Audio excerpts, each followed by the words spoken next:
Hey guys, welcome back to the Homestead Homeschool. It's been a little while since I've done a video and lots has changed in the garden since then, and I wanted to walk y'all around and show y'all what we've got going on. We've had a major battle with slugs this year, so some things I'm still struggling to get started, but we've come a long way from where we were. All the seeds that I put directly in the ground that I direct sowed all got eaten. So everything would be a little bit further along.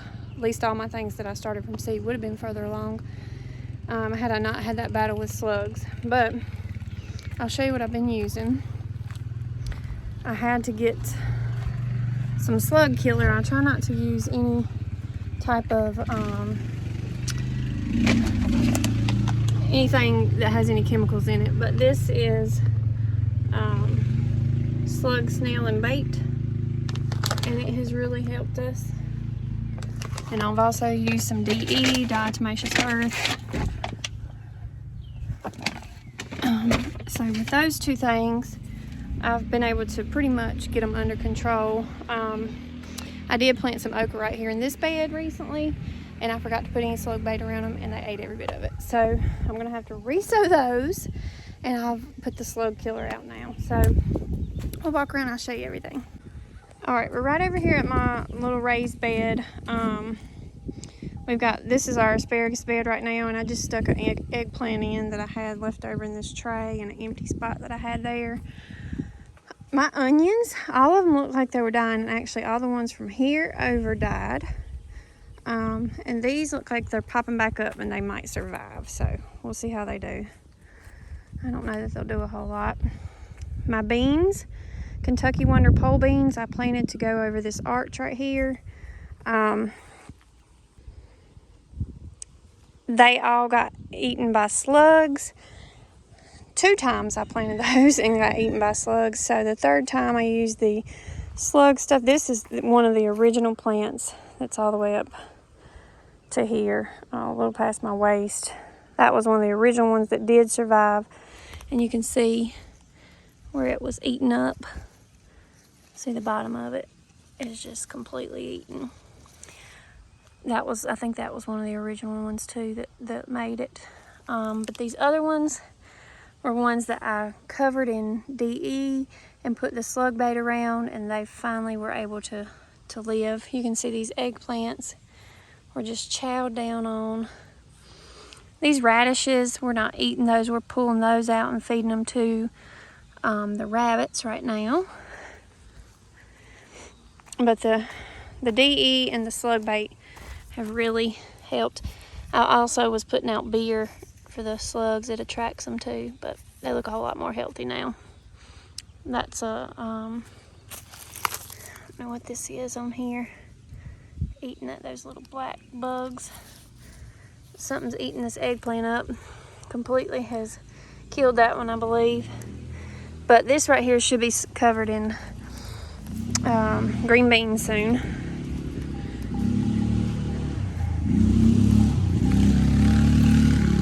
These strawberries are doing great. They have more than doubled in size since we planted them. And this one right here is about ready. They're good size on them. I think that's the only one. We picked a couple off here yesterday and ate. They're so sweet and good.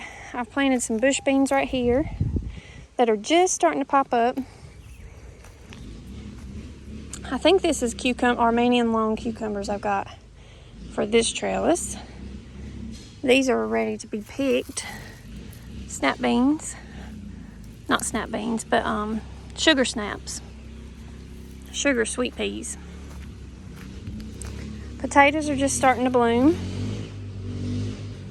They look great. Garlic is ready to be picked. I've already pulled some of it up. Sunflowers are getting tall. This one right here is really good size.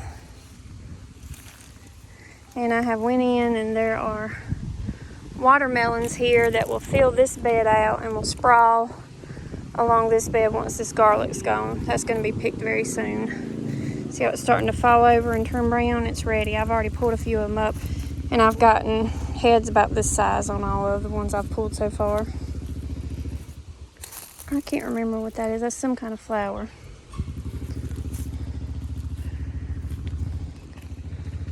Potatoes there. More garlic.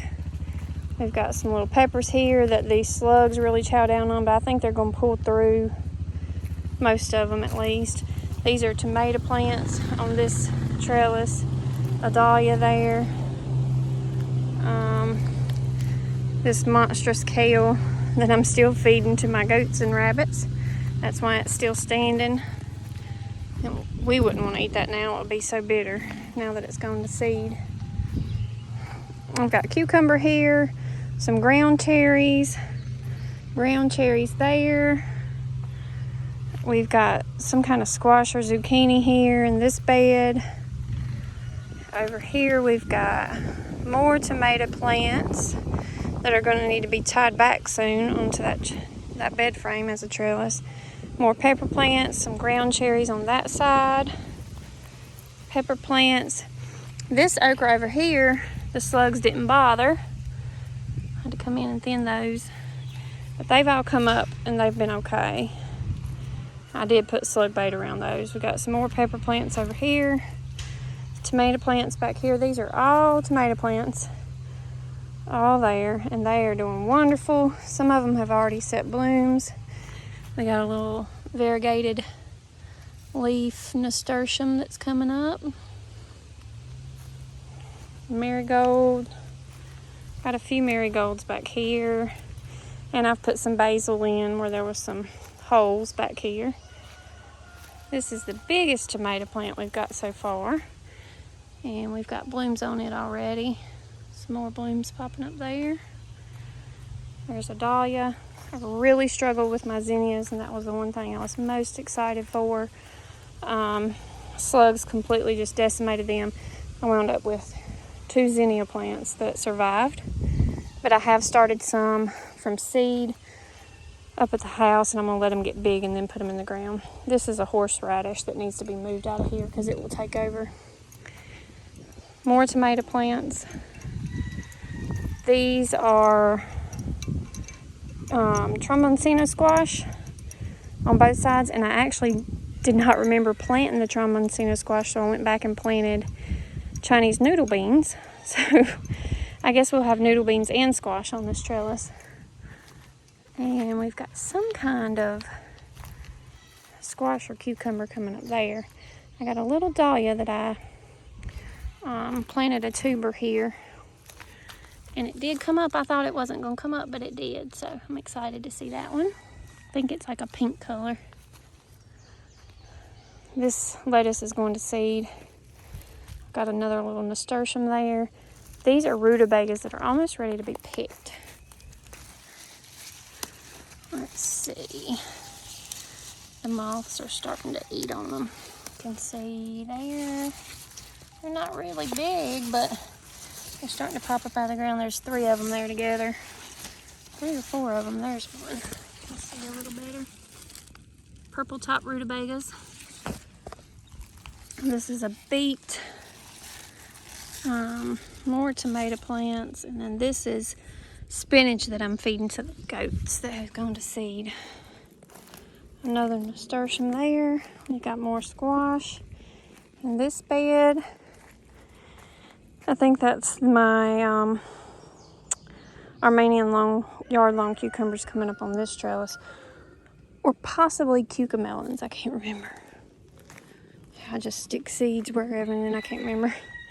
We have a rosemary, more squash, ground cherries, and that is pretty much all that we've got going on over here. I'll show you. The mint bed has just really filled out. And I got this new little wash tub that my friend gave me. So I'm excited to get some flowers growing in that. And all of this mint. Lemon mint, peppermint, and spearmint.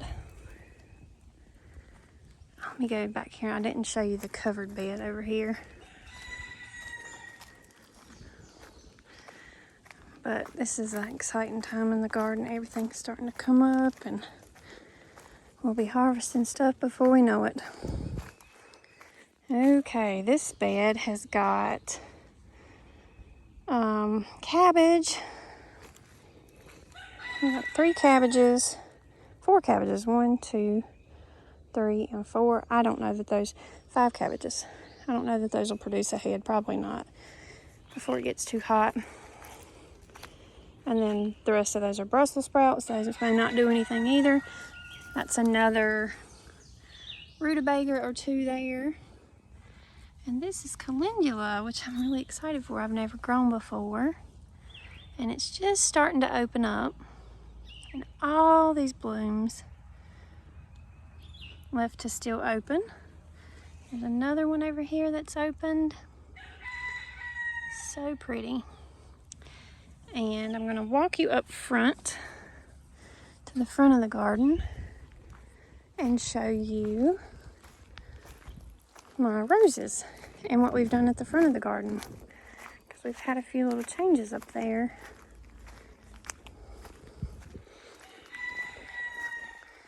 I've got all the rose bushes have bloomed, but this is the one that's currently got blooms set on it.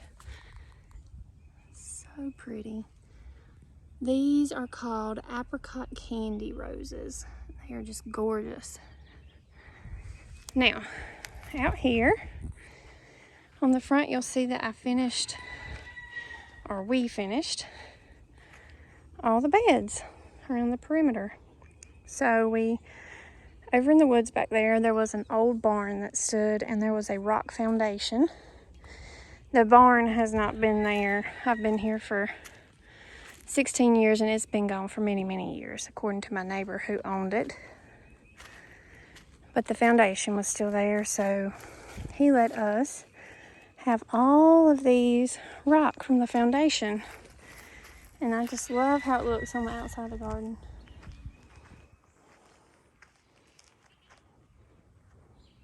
And kind of preserving that history. I love it.